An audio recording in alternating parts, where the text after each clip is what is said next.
สบายดียามเศร้าพี่น้องเอ้ยสบายดีเบ่สุขสุขคนเนาะพอกันยามเศร้ามื้อนี้มันก็มาเกี่ยวเขาวมาเกี่ยวเขาวอีกแล้วเกี่ยวเขาวไปเรื่อยๆพี่น้องเอ้ยเหล้าก็ยังบ่ทันเมียนละกินข้าวแล้วสิเมียนเหล้าจะค้นข้าวขึ้นเหล้าบ่อน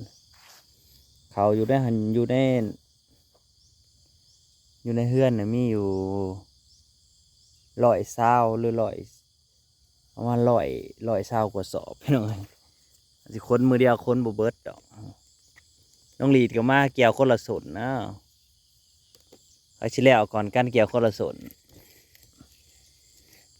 เกี่ยวเขาพี่น้องเด็กๆก็จะไปตลาดหรือจังได้คือมีใส่หม้อยันไปตลาดนั่นแหละเขากับเขางามผัดงามโพดสบายดีแล้วพี่น้องเกี่ยวเขา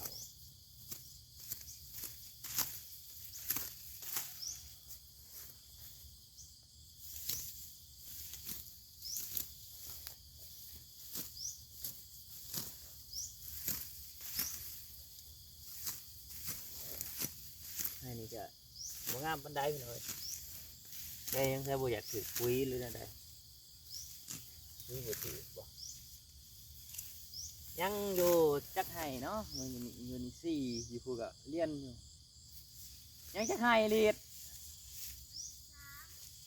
ยังหน้า13ไห้พี่น้องเอ้ยรวมเป็นไห้ใหญ่บ่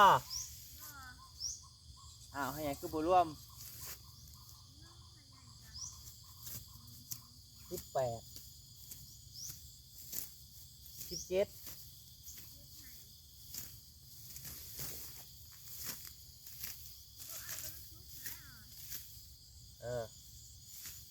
ยัง13ให้เสียอีกประมาณ3 มื้อก็แล้วดอกพี่น้องเอ้ยแล้วก็จะได้ล่อเขาอันหน้าให้ใหญ่หันรอไปสักก่อนเพราะว่าแต่ได้กันแล้วอยู่แล้ว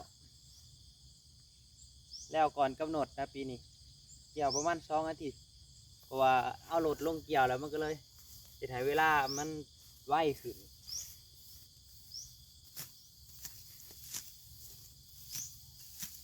ต้องดีแดงหาวอยากไปเกี่ยวข้าวรับจ้างเดียว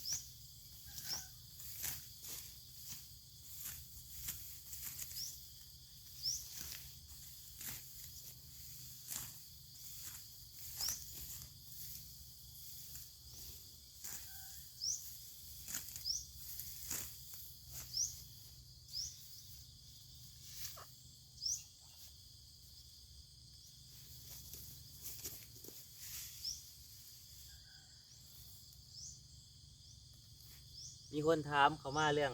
บ้านเราเลยเบิดลังนั่นสั่งเบิดเท่าใดแล้วคลิปหนาให้สิพาเบิ่งเนาะว่ามันสั่งเบิดเท่าใดเดี๋ยวคลิปหนาจะมาตอบเป็นคลิปวิดีโอให้เบิ่งเราเลยพอเพิ่นก็สนใจว่าอยากสั่งบ้านนะโอเคมื้อนี้เขามาเกี่ยวเขาซะก่อนเกี่ยวเขางามซะก่อนเนาะมันรุ่นนี้เขางามมันคักๆในนี่งามเกินงามกว่านี้มีอีกบ่เนาะเดี๋ยวขอน้ำกันเมื่อกี้ตื่นมาว่าจะขึ้นเหล้าแล้วเนาะกระสอบผมมีก็เลยล่อกระสอบมาก่อนไปให้คนไปหายเขา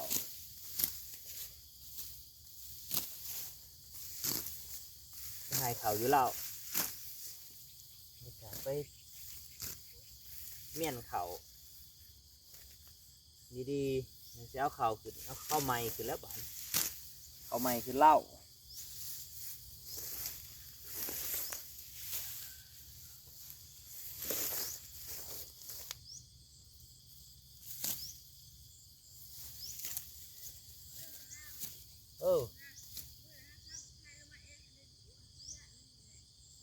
เอาลงบ่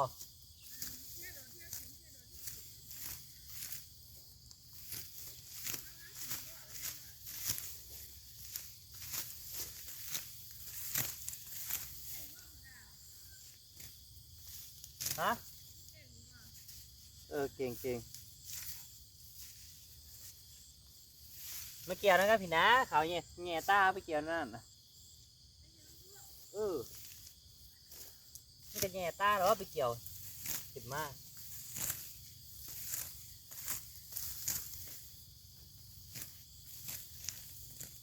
เนี่ยรับไลท์แล้วบ่พี่น้อยได้เงินบ่ได้เด้เพิ่นนี่ไปหลอกกลางคืนเมืองมักไปหลอกกลางคืนได้เงินเลยก็เงินอยากนอน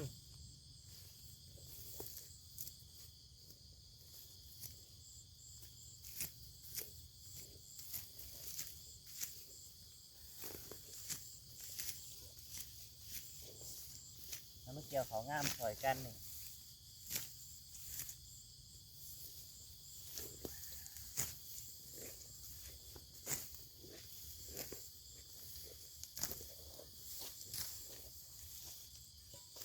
สบายดีป่าลุง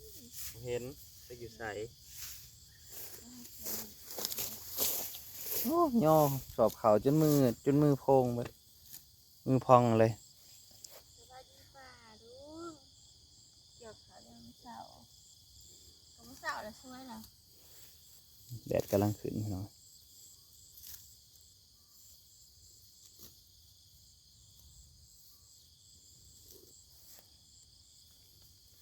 คือขักแทลีดเขางามกระโดด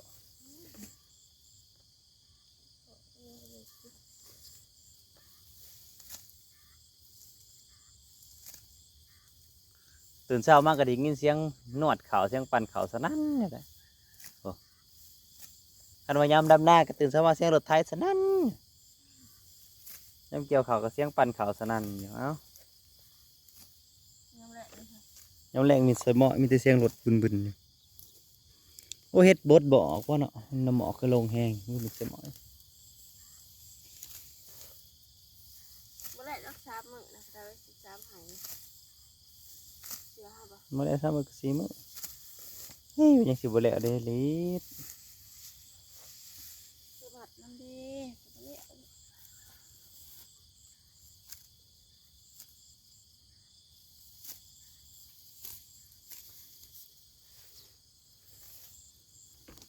เขาเจ้านี้มันบ่ถือปุยอยู่จังมันจะบ่งามนี่จังใดอ่ะตัวใดงามบ่งามก็ปลาให้งัวกินซะตัวใดห่วงกงจังเอาตัวใดมันบ่กงก็บ่เอา ก็ได้ หืม แรกเปิดภาพไปให้ได้เปิดเพลง เพลง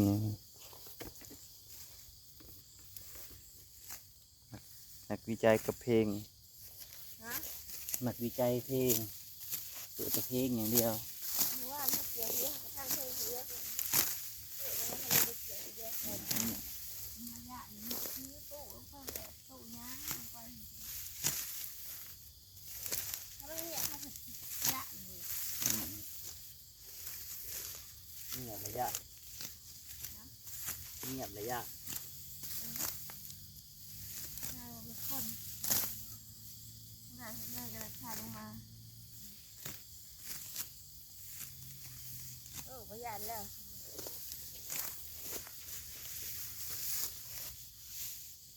เงียบระยะกังเวรโอ้ มันยังมืดอยู่เลย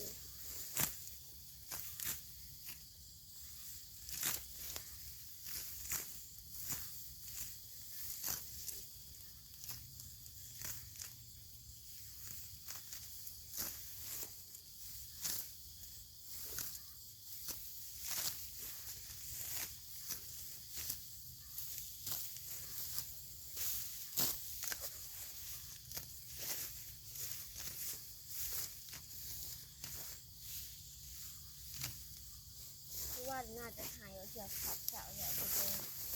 น้องคอม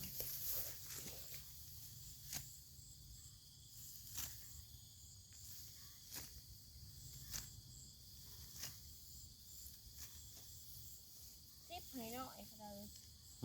ซิปหายหน่อยวัน สิให้น้อย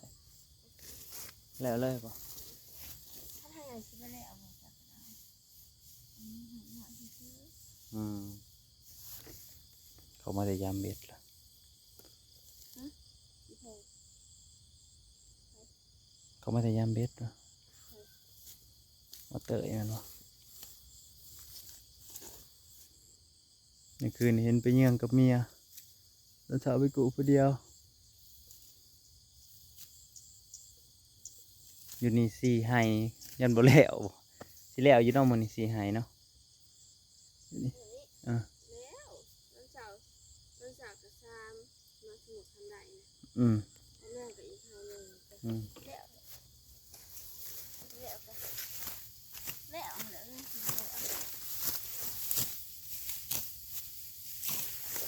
เหลือให้นะ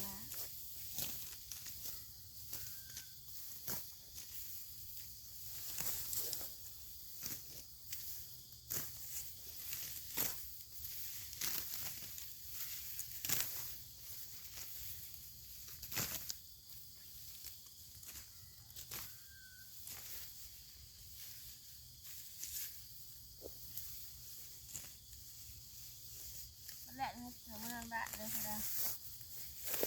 เมื่อไหร่แล้ว เมืองได้หมดแล้วน่าจะออกมาจังได้ในเสาร์